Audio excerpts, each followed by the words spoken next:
حضور میں نے ایک سوال پوچھنا تھا کہ اگر ہمارا کسی عیسائی کے ساتھ کوئی دوستی والا تعلق ہو اور اس کا کوئی قریبی رشتہ دار فوت ہو جائے تو اگر وہ ہمیں انوائٹ کرے اس کی تدفین پہ ایسے تو ہم جا سکتے ہیں چرچ میں کرنے کے لیے؟ جا سکتے ہو، کوئی حرج نہیں ہے. انسانی ہمدردی کی تحت کوئی فوت ہوتا ہے تم جاتے ہو اس کے لیے کھڑے ہو گئے، تم دعا خاموشی سے وہ جو کرتے ہیں کریں نا، تم اس میں اس کے افسوس میں شامل ہو جاؤ.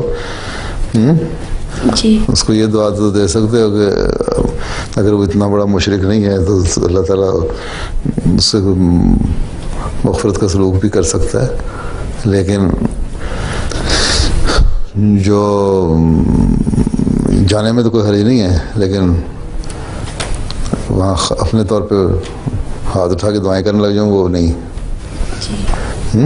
جی خاموشی سے کھڑے رہو. وہ جو بولتے ہیں وہ بھی تو خاموشی سے کھڑے ہوتے ہیں، سر جھکائے کھڑے رہتے ہیں. وہ کون سے ہاتھ اٹھا کے دعائیں کر رہے ہوتے ہیں؟ جی دعا تو ان کا پادری پڑھ رہا ہوتا ہے نا، ہے نا. جی ٹھیک ہے، ان کی انسانی ہمدردی کے تحت ان کے پاس جاؤ. اسی طرح تعلق بڑھتے ہیں تو لیگ کے رستے کھلتے ہیں. جزاک اللہ.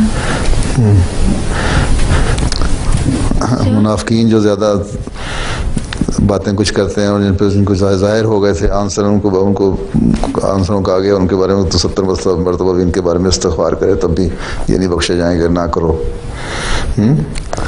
کافر پکے کافر جو تھے حضرت ابراہیم کو روکا گیا تو اپنے باپ کے بارے میں، تو وہ ایک حد تھی دشمنی کی انتہا تھی نبی کی. باقی اگر تمہارے سے اچھے تعلقات کوئی رکھتے ہیں، انسانیت کے ناطے قائم ہیں، سوشل تعلقات اچھے ہیں، تو انسانی ہمدردی کے تحت ان کے ہاں جانا کوئی حرج نہیں ہے.